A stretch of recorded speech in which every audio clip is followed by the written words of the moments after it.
Welcome back to episode number. What episode are we on, Sita? 5. 5. Episode, of the Siam Sessions. You know what's funny is when I was making the show notes for last week's episode, at first I said it was episode 5. Do you remember that? Yeah. That would have been a huge screw up. We would have totally screwed everything up if we would have said that was episode 5. Because then there would have been a missing episode. Oh yeah, would have just gone 1, 2, 3, and then suddenly 5. Wait a minute. No, we fucked up. Yeah, like we're playing tricks on people, but we're not. That would have been. I caught it somehow. This is just a little behind the scenes of how of the production of the show. This is how how much detail oriented we are. But in any case, we are in episode 5. We're going to cover medical cannabis today, as it relates to the plant in general, in Thailand, and our experiences. Should be a cool episode. I know last week we were kind of getting into the weeds with legal stuff. Hopefully this one's a little bit lighter, but still informative. We got to start getting guests on the show, dude.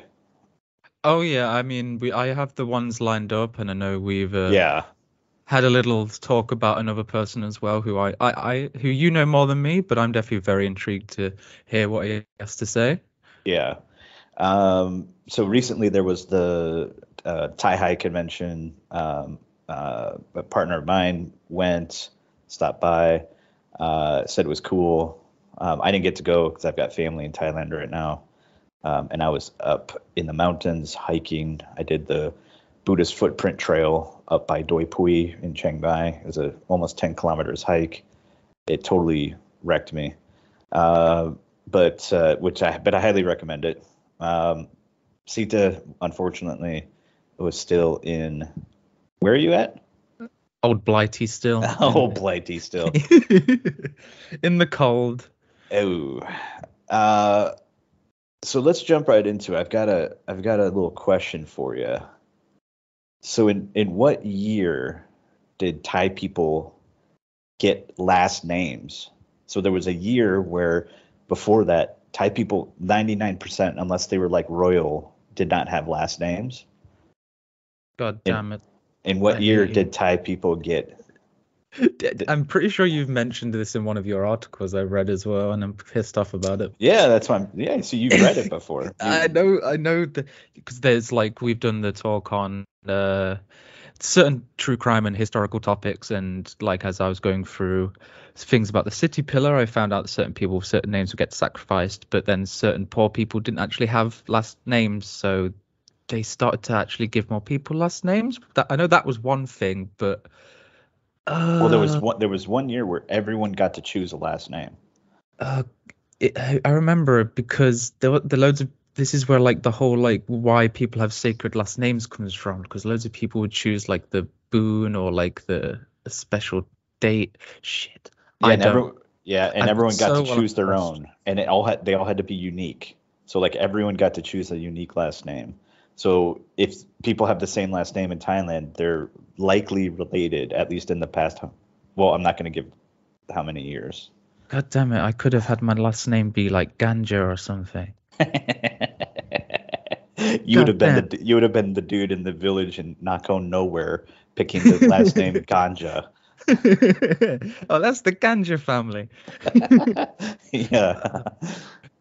I mean, I'm thinking it's got to be tied to some relation of westernization, so I'm thinking 18th century, but I can't nail it. Come on, give me the answer. Just throw it a year. Throw it a year. 1833, because I don't know. Okay, it's not a bad guess. You're only about 100 years off. It was 1913 with the Thai Nationality Act. Soon? Yeah, only barely 100 years ago. That's when Thai people, which the vast majority were kind of indentured servants, which is called prai. They were kind of tied to the land of nobility across Thailand. They had to kind of, work for, whoever the nobility whoever the landowners were. I think it was 80 to 85% of people did not have last names. they were only known by a first name. They did not have surnames. But that changed in 1913 with the Thai Nationality Act. I would highly recommend people read into that a little bit. It's a very interesting bit of history. Thank God that Thailand has like interesting names, because in England, it'd be like, damn it, there's 50 Steves. There's just 50 Steves.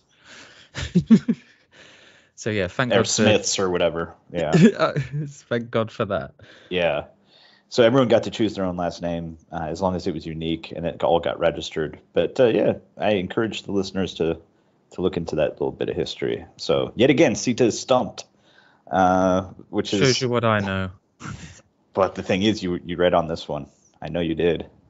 I know some topics. All right, I'll get you out of the hot seat here, and because you're kind of squirming. Let me put my John hat on. Let me not squirm. So what are you toking on today? What am I talking on today? What I like is this can lean into the topic at hand, because again, I've mentioned my favorite strain, Tangy, and orange related strains. And today we have some orange sickle, which I believe is, again, I know it's a Tangy related strain, but I can't remember exactly what. But yeah, got more of that beautiful orangey smelling, tasting weed. So what I'd like to think is why it's related to this topic is, and why it's my favorite, is looking at terpenes and stuff and the medicinal side of that. And I've kind of come to realize that stoners are just kind of the cooler versions of essential oil moms. That's kind of been my like end result of reading through medicinal cannabis and terpenes is, yeah, we are the Karens with weed. Dude, that's funny. Yeah, my mom got a diffuser while in Thailand with a bunch of essential oils now, and I'm gonna tell her that joke. That's gonna be funny. Yeah, pretty much. You're right. I mean, what's cool too about it is the details that you can get into, like terpenes and everything. I always appreciate. It's one of my favorite parts of weed, actually. It's like the kind of the aromas. I am kind of a weed Karen. I do appreciate the aromas almost more than anything else. It's quite nice, especially when growing. I have a grow going right now, and it's an outdoor grow, and the aromas are quite nice on a growing budding plant. So yeah, man. Well, yeah, I just made another batch of my canna oil yesterday. So squirrel tail, just the normal Thai weed. But I made about 500 milliliters of the stuff. So that should last I don't know how long it lasts me, but it lasts a while. But it's quite nice. Just take about a milliliter and a half, and I'm pretty cushy at that point. So, which I was going to say is good to note for the listeners. I would say we are both medicinal users. I put on our Instagram story a poll, like how many of our listeners also use cannabis medicinally, and it was nice to see a good about 95% of people understand, because there's the whole debate of recreation and medication, but in my opinion, I would say all cannabis is medicational in a sense. Yeah. I mean, I know people are doing it just to get high, but if you're thinking about it as like, why are they getting high? Oh, because they want to be happier, or they want to enjoy something more, or so even as that as a basic recreational thing is medicinal in my opinion. 100%. Yeah. I mean, I believe cannabis is medicine at the end of the day, no matter how you choose to use it. And if people are using it in a way that's, maybe not your preferred way or too much or something, that doesn't mean it's not medicine for them. It just might mean they're medicated differently. But yeah, I do believe cannabis is medicine no matter what. So it is cool that, yeah, people said, 95% responded to that in that way. So when did you get kind of turned on to the idea that cannabis was medicine, like in your own kind of life? It truly, it was probably actually the first time I ever smoked weed. Okay. So, like, I've mentioned to some of our listeners online, so I am what is called autistic. So Okay. I'm a bit socially awkward. I withhold things. It's hard to understand social cues, blah blah blah. So one day I just had the awkward, mid-teens of like, should we go try weed in the forest? The classic tale of deviancy as a young teen. And for me, though, it's just like everyone else, were passing this joint around, people were coughing to shit, the Right. classic white deaths. But like for me, it was suddenly like I had put on glasses. It was Huh. like, wait a minute, everything's okay, you know? It's the only Oh, best way that's I can very describe cool. it to people is like putting on glasses, and I'm just like, I'm not seeing things. Like, of course, you're gonna get the weed paranoia, but like, Yeah. that doesn't affect me at all. And just that first experience was just like, what? Okay, I've been told so many wrong things about this shit, and then it all began, and now I'm here. How many years down the line? 8, maybe.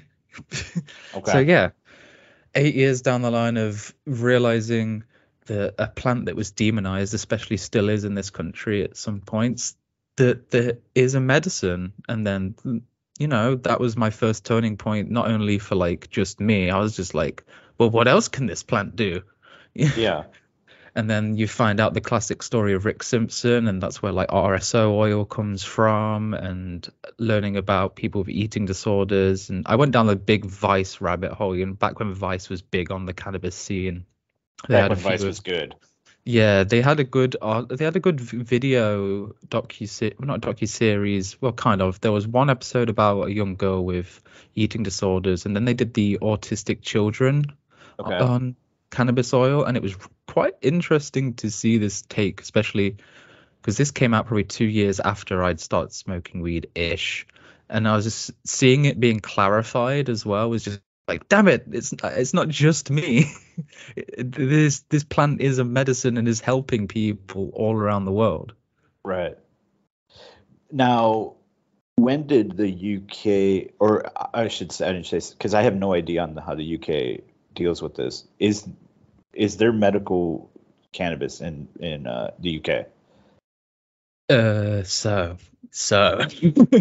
this is where some people like to argue, especially the English people.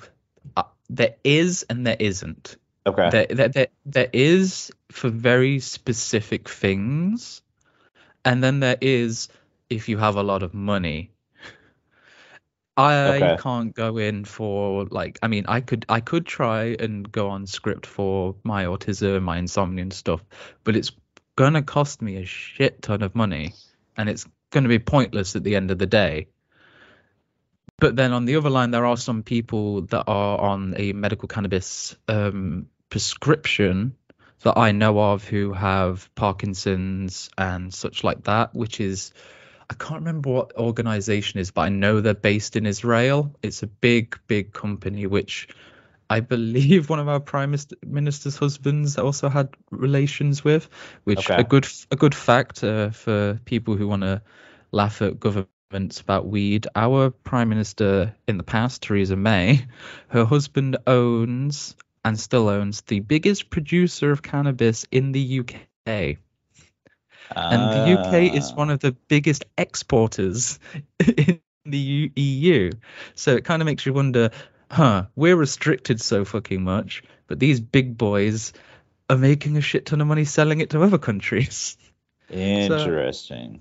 so Interesting. it's this weird mishmash of opinions and grey areas and money at the moment in the UK. I mean, I've got my fingers crossed. A lot of people are saying the end of next year, but I've heard that for years now. Everyone says, "Oh, Two next more year." weeks. 2 more weeks. Yes, exactly. And then see, but then you have places like Thailand that are just like, yeah, good morning, you can smoke now. Yeah. So I have my little hopes, but England is still, it needs to grow. Thailand's doing it right. America's getting there. So, it is what it is at the moment. Yeah.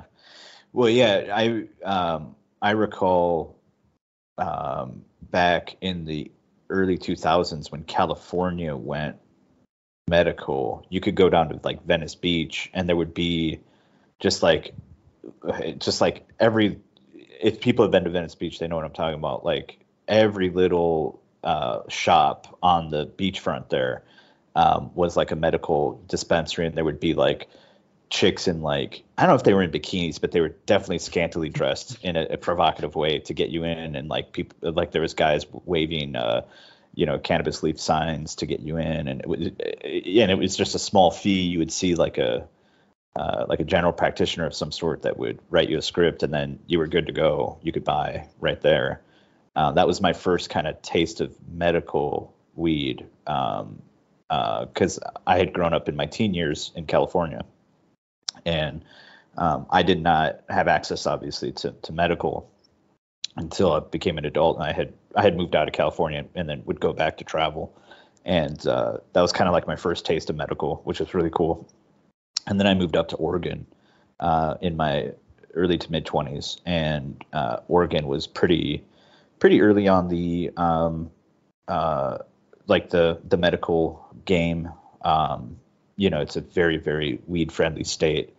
I lived in a city called Eugene, which people might know is like it's kind of like a Ken Kesey. There's like a Ken Kesey statue in the town square there. If you know about the Ken Kesey and the Merry Pranksters and Grateful Dead and all that lore from that time, it's kind of that kind of vibe. And so, like, I remember the first time I went to Eugene, I was walking down the street down in the Whitaker, which is kind of like the funky neighborhood, and someone threw like a quarter ounce of weed at me out from their car, like dank weed. They just tossed it at me. I'm like, what the hell's going on? Living that Cheech and Chong lifestyle for real. It really was. That's the way. That's what it was, at least when I was there, and I'm sure it still is. But yeah, it's a cool place. But yeah, they had a medical. It was called the OMMP, or the OMPP. I forget like the acronym. It's one of those two. And you would go, you would get like a card, the OMMP card. It's like the Oregon Medical Marijuana Program card. Yeah, it's OMMP card. And you would go to like a little clinic. There would be a doctor. You would just tell him what you've got wrong with you, whether it's back pain or, insomnia or whatever. And then he would write you a script for like, I think it was $200 for the year. And then you would get a card. It was just like a little card you could put in your wallet, like a little paper card.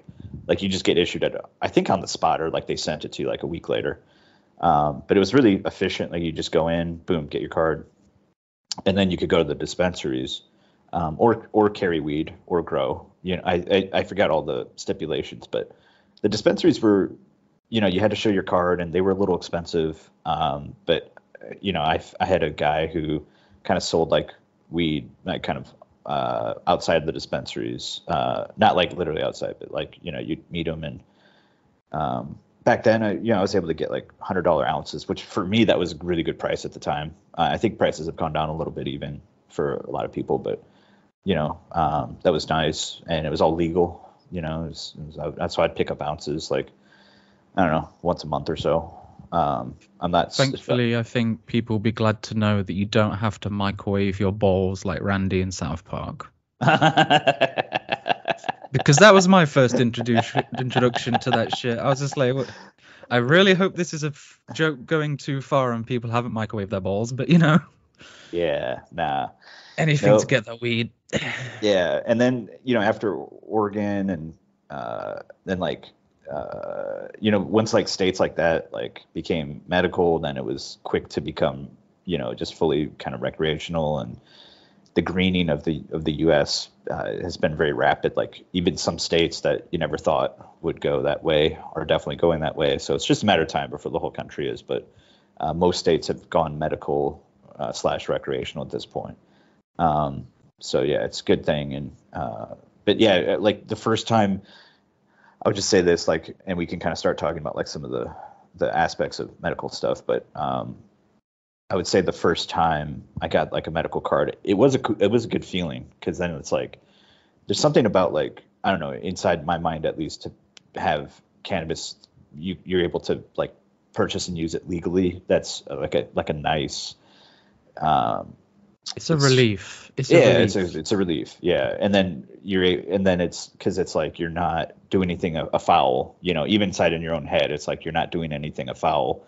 Not that it matters really, before, but it's like that just like little bit of like resistance is gone. And you're able to get things legally. And I think that really helps people, especially like older people or like people that might not have, been like hooking up weed before when it was, contraband or illegal, where it kind of helps them to make that decision, because some people want to, rightfully so, like follow the law, and, they don't want to be busted for something, because that can really screw you up if you are, in the US, like you can, I mean, even like a weed charge could really screw things up if you're, certain professions, or, if you're trying to get like some like, government like stuff, or, there's all kinds of ways it can screw you up, like on your record, and so just having that gone is a relief for a lot of people. So there is like an importance to having those laws passed and everything. And then you've got Thailand, bring it to Thailand, where things have just been like, like you said, very quickly have gone from, medical to now like pretty much, full blown. It's going to be a medical type thing in the end, but it's going to be pretty open, like we discussed in last week's episode. We don't need to rehash all that. But yeah, let's talk a little bit about the health benefits anyway, because I'm kind of curious your perspective, because this goes pretty deep. Like, it's not just something that's been around for 20 years. This has been going on for how many years do you think people have been using cannabis? So I've been trying to actually narrow it down to see if I could work out, or see if anyone has actually worked out an accurate estimate. But the best theory is that we've pretty much evolved alongside of it. So it could be as old as we are or older. Kind of like the stoned ape theory. Yeah, which again was where I started down the rabbit hole trying to look into if there is a theory or an accurate date, and there isn't. I mean, there's earliest sources of usage, like the shaman found in China, 12,000 years. Roughly 12,000 years ago, there was a shaman in China who was using cannabis as probably maybe for ritualistic use or medicinal use. That's kind of the earliest physical evidence we have of usage that I could find. But to me, it's more the evolutionary connection that we have, which is the endocannabinoid system, Okay. which makes me laugh because it's one of the main bodily systems that is not mentioned in schools for reasons why. Okay. But so the endocannabinoid system basically is a system inside our body, like our respiratory system, our circulatory system. But it's thought as a regulatory system, and it's kind of what helps regulate. People bring up homeostasis. Right. Balance and homeostasis in your body. Joe Rogan brings it up a lot for health reasons. And so there's this system in our body which produces endocannabinoids in response to wild, different variety of things, stress, hormonal effects, stuff like that. So we have a system already in our body that is creating somewhat a cannabinoid. So it makes you wonder, well, why are we doing that naturally? Well, maybe because we evolutionarily grew up alongside said chemical and plant. Okay. I mean, I don't.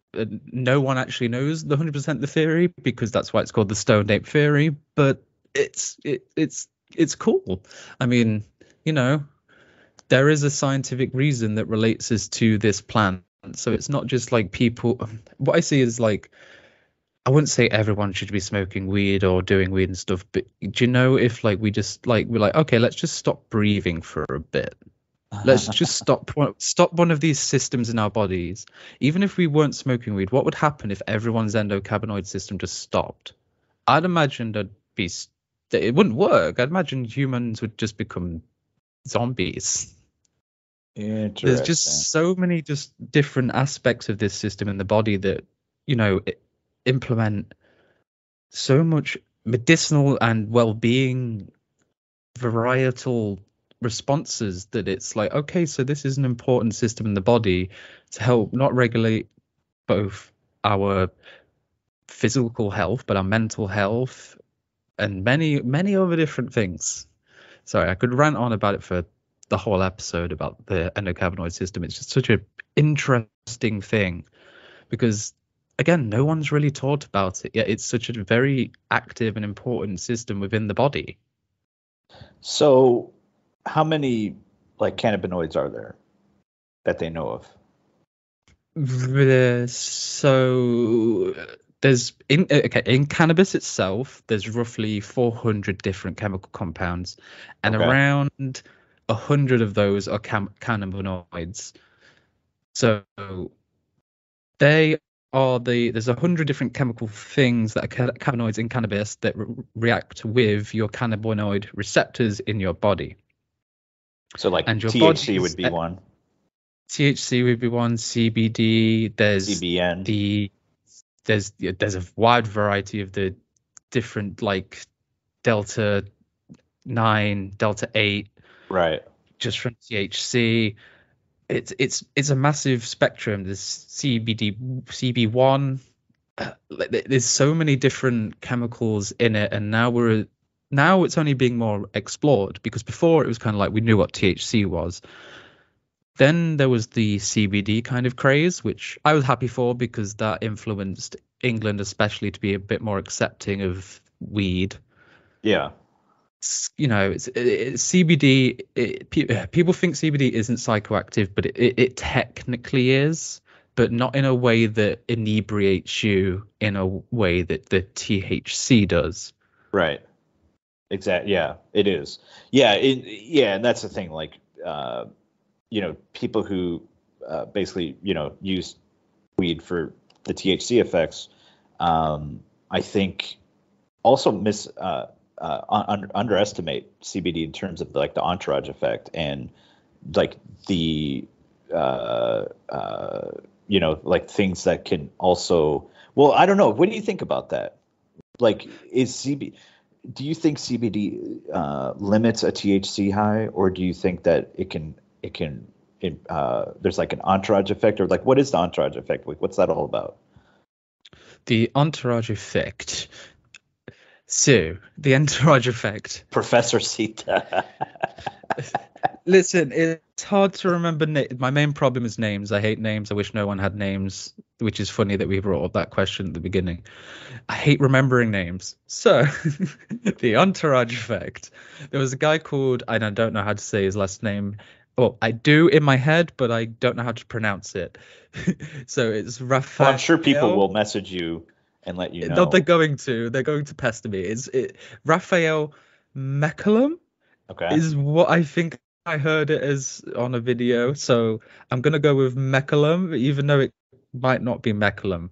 But okay. So he was a researcher in Israel, and him and his colleagues basically described it as the simple effect is that the interaction between THC and CBD is that it's so hard to explain in words that aren't stupid. Okay.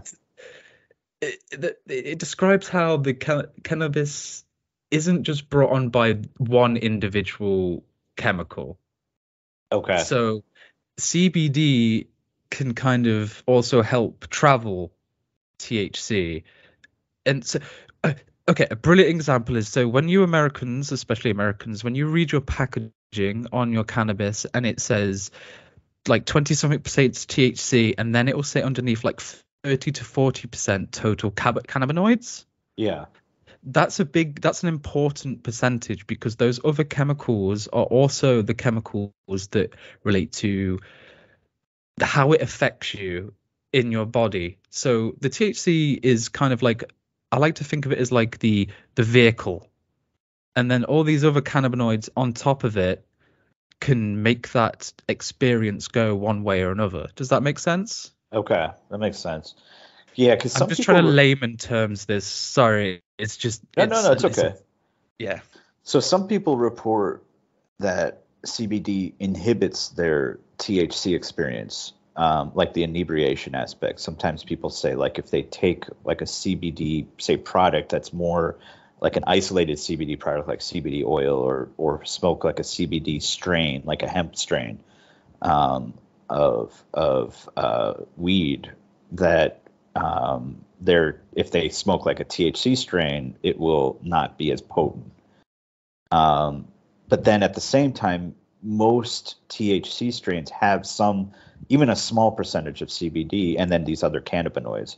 Because at the end of the day, like unless you're smoking like a like like an extract of THC that is like isolated, then like an isolate of THC, you are if you're smoking flower, you are smoking at least some percentage of these other cannabinoids, right? Even if the predominant one is THC. If it's like, let's say it's like, I think a lot of these numbers are BS unless it's like really confirmed. But like, let's say it's like 20% THC, right? A strain you're smoking of a flower. Then maybe 1% is CBD. But that 1% is important, even though it's a small percent, right, to the experience. Exactly. And then there's others too, all these other cannabinoids, like 100 different cannabinoids in the flower, which if you isolate the THC, you're not going to get.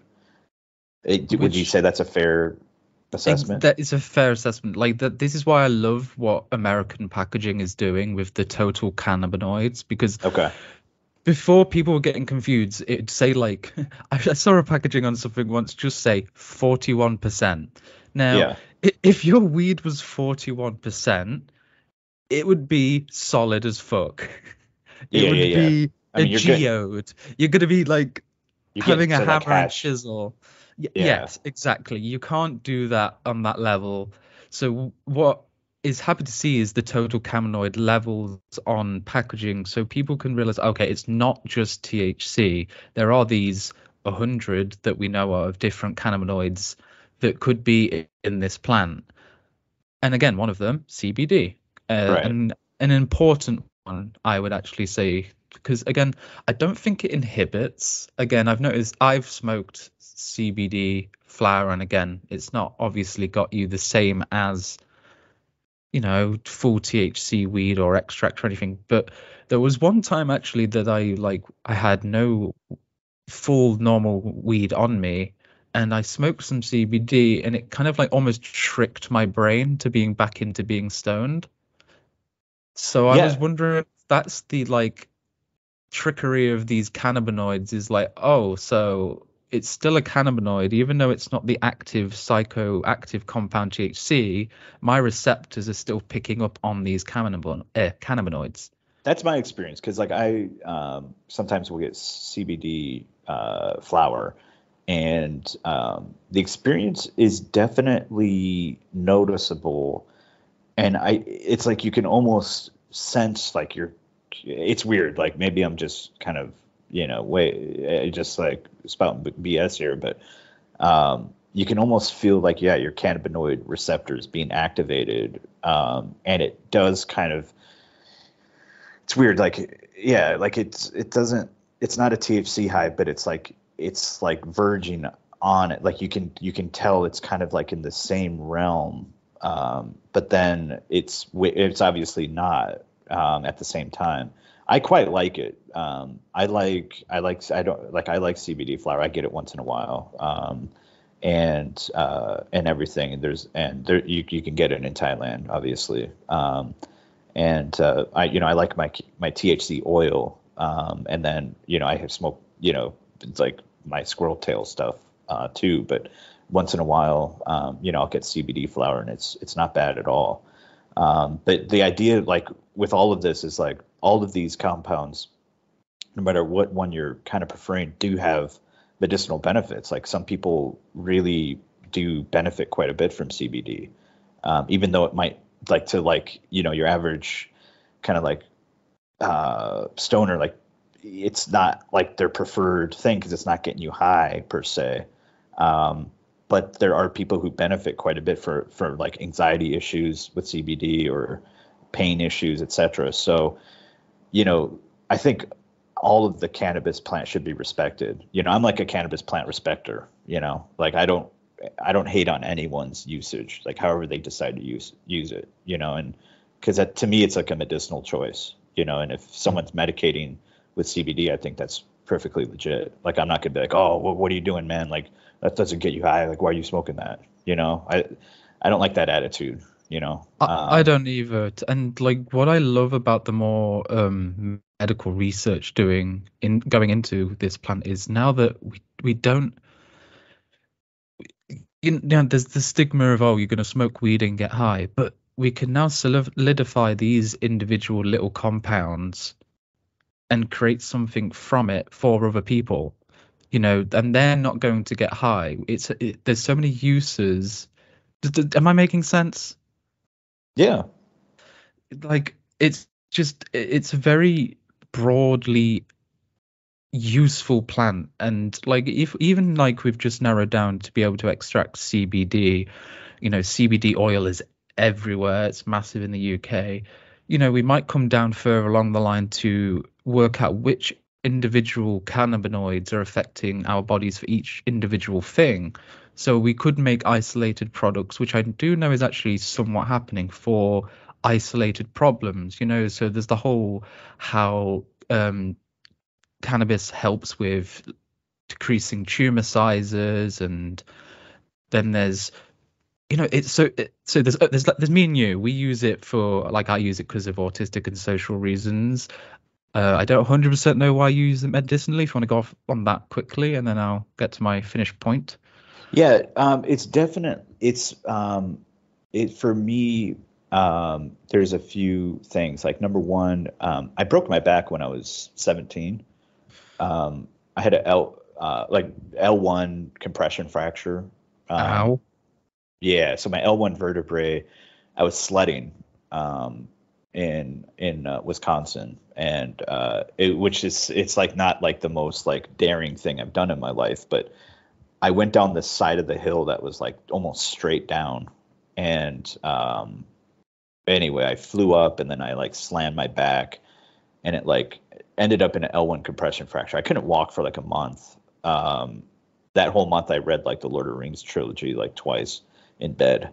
I mean, that's I a good way to spend your time, in my opinion. But yeah, and I did have weed, which was nice at the time. So, but yeah, so like I have back pain that's been just persistent throughout my whole life, which it like when I consume cannabis, it's weird. Like what happens is it kind of processes like the stress and pain out of my body. So it's like at first it kind of hurts, but then it accentuates the pain at first, but then it like relaxes it. It's kind of weird, but it works. And I feel better, in the end. So that's like one reason. And then another reason is just like psychologically, it's always like helped me like process things, like being able to, understand like things that going on in my life better and things like that. I don't know if I have a diagnosis per se, but it's just been able to help me like, understand like different things about my life, or things like I might be stressed about, it helps me like understand them more. It doesn't like relieve it per se, but it like helps me to like process it internally. So, and I'm pretty conscious about it. Like I use it in that way, like that, like I'm very much a medical user. Like I use it for like a very intentional, in that way. So, and then it helps me sleep too. I would say that's a third thing, is like it definitely helps me. Like it knocks me out. I have trouble sleeping. Definitely like insomniac. Again, not diagnosed, but like realistically, I'm pretty much an insomniac. Yeah. And it helps me, zonk out, which is nice. So yeah, those are my kind of three things for sure.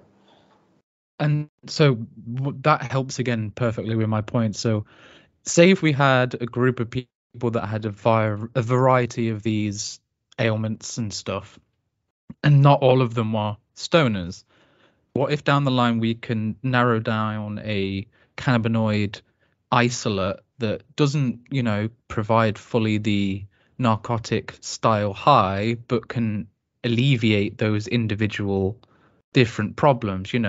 Maybe down the line we can have something that we just take to help with insomnia, just to help with like your back pain, all without the, like, I'm not saying to get rid of weed, but what I'm saying is for those people that aren't stoners and stuff, Right. the medicinal aspects of it are so massive that the future's so promising with the medicinal aspects of cannabis, because we can find possibly multiple different styles and types of medicine just from one medicine. Right. Exactly. Yeah. 100%. 100%. I mean, yeah, because if it can help people, why not do it? And Exactly. if some people don't want um, the narcotic effect, which I would say most people are actually going for that use weed, but if there's people who can benefit without it, then why not? And I think that is the argument actually that has helped the legal path really at the end of the day. So I think you have to respect it, because I think without that, we wouldn't have the legal path in any country, whether it was the U.S., Thailand, or Canada, etc.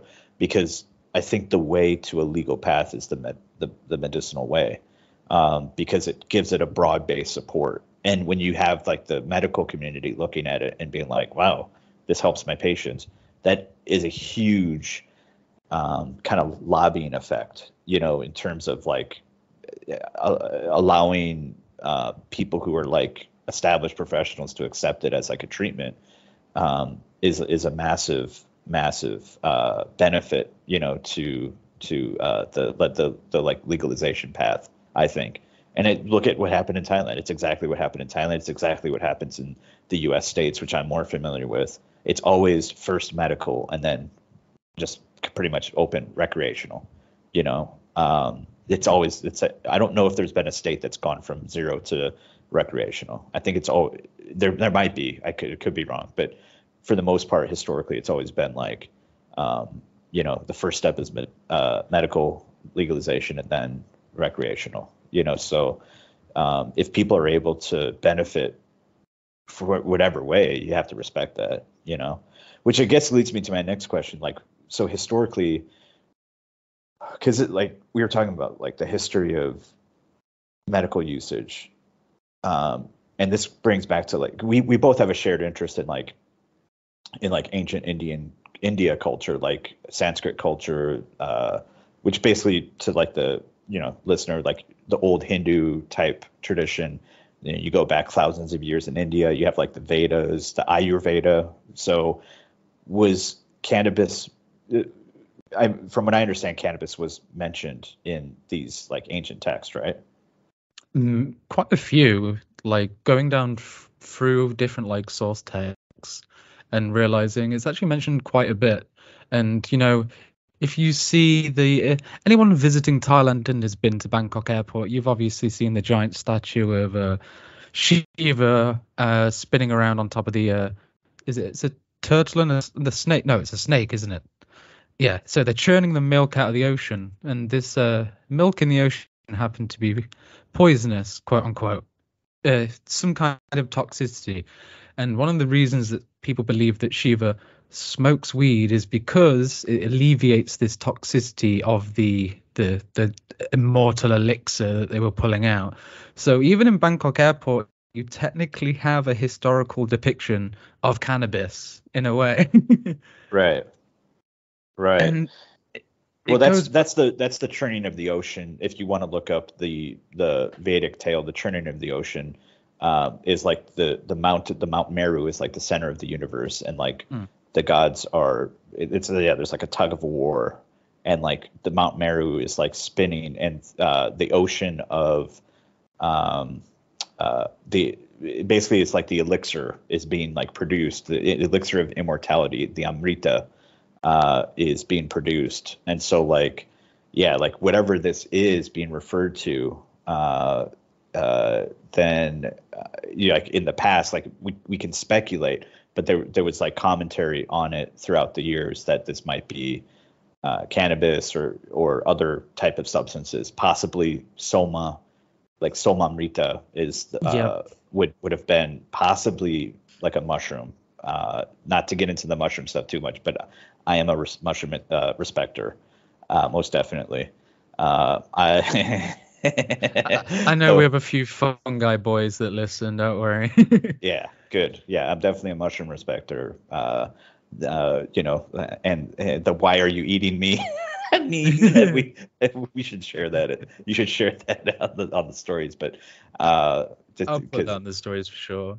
yeah. So, but yeah, so at some point, the usage of cannabis gets kind of like codified in these texts, and then also as it relates to Thailand. Speak on this a little bit. So Ayurveda came to Thailand, right? So I've studied a little bit of traditional Thai medicine, Lesi De Ton, which is Thai yoga.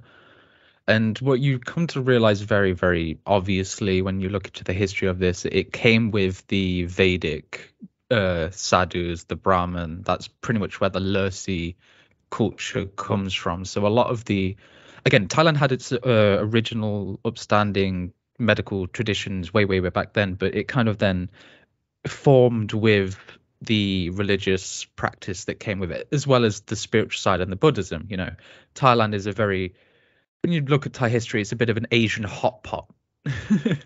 So a lot of traditional Thai medicine comes from the Ayurvedic style of practice. I read on the last episode from the Thai traditional book about Gancha, and um, it's been used for various different uses. I've seen like in personal use. I know of some Karen tribes people that use it as ointments for bruises, cuts, stuff like that, and even for the wrapping, like bandages and so on. But to go even like further and further and further and back, like before the times of Shiva churning the ocean himself, um, people a lot of the people who go to India, especially, they've heard of Bang or Bang Lassi, the drinks, and then what you realize is the history that comes from this drink was used as medicine for doctors, and even like again when I mentioned the soldier when we were doing um the kind of Vietnam era style of cannabis, he smoked before was going into the battlefield, and that actually happened as well in India, and it still happens. The Nihang Singh, they drink like I forget what it's called exactly, but it's a kind of ritualized milkshake of cannabis, and they drink that to like get ready for battle. It calms the nerves. And so that's the Hindu, the Sikh side of it. That's Dharmic as well. But as well in that area, there was a Mughal emperor Muyan, who was very fond of something called Majun, which was Okay. like is Oh, I've heard of this. Yeah, I've seen them, and I don't I've really know heard how of to this. explain it to Westerners, but it's like a sweet candy. If you've seen traditional Indian candies, you know what I mean. But Right. imagine that as an edible. So it Right. was kind of like the medieval hash brownie. Right. Yeah. Yeah. Yeah. And And these were all used for, again, enjoyment reasons, but as well as the medicinal side, like the understanding that it did something to benefit is a very, very long understood thing. right. Yeah. Yeah. Because the two go hand in hand. I mean, I think people have used even before, like kind of like a modern, like clinical scientific understanding of cannabis.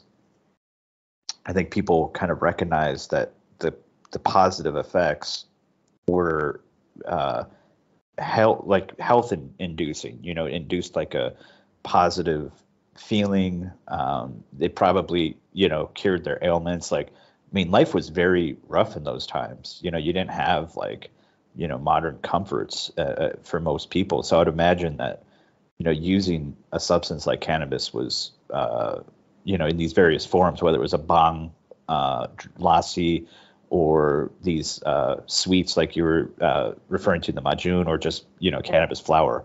was something that people just kind of used, and they knew kind of implicitly that it had benefits like that would for their health, even if it was just like a positive feeling that they were able to get like psychologically, to like relieve pain, I mean, that makes a lot of sense. So, yeah. I mean, and they understood this in such a big sense that like they wanted to isolate it even more. That's where hash comes from. They looked Right. at the flower and they were like, but what if what if we could make it stronger?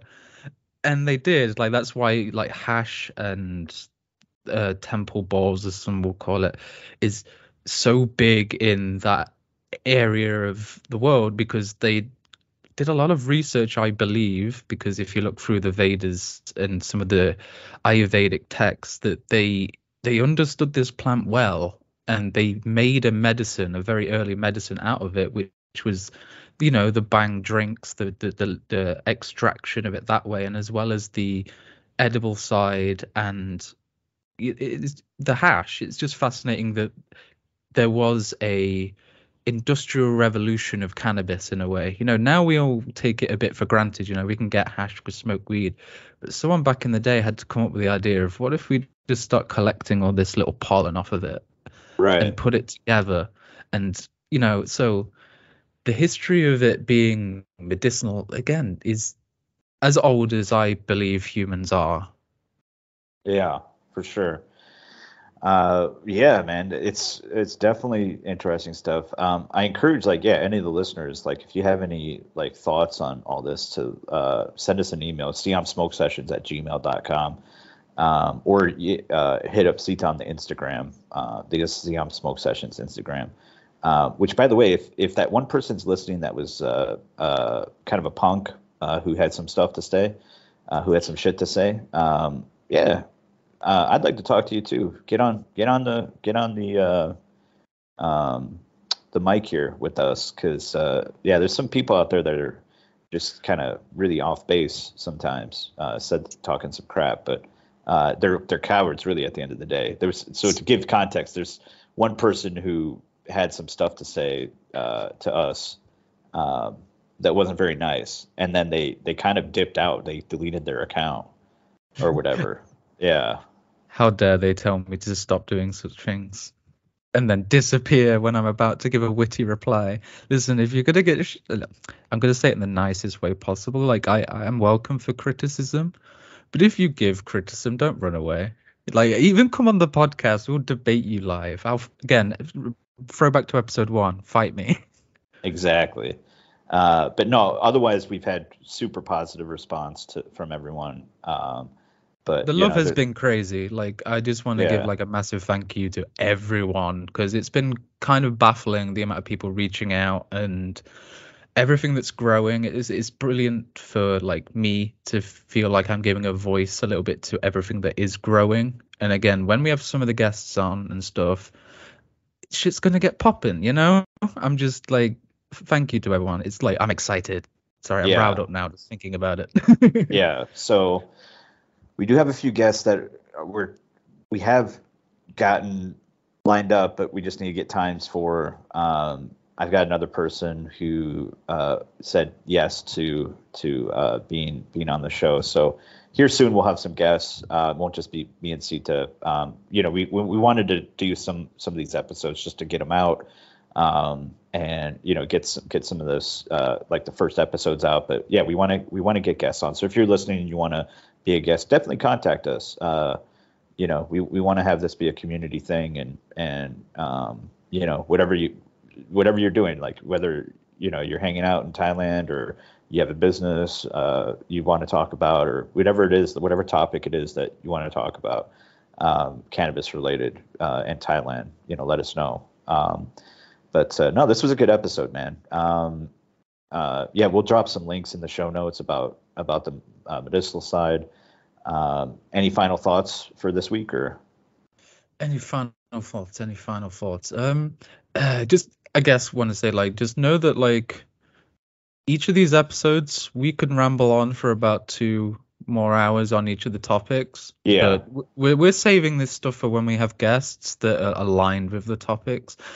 So I just want people to know that like 2023, and I think in a couple of weeks, it's gonna. There's a lot of exciting things to come, So Stay keep an tuned. eye out. Watch Stay this space. tuned. Exactly. Watch Stay this space. tuned. Stay tuned. Okay, everybody. Bye-bye. Bye.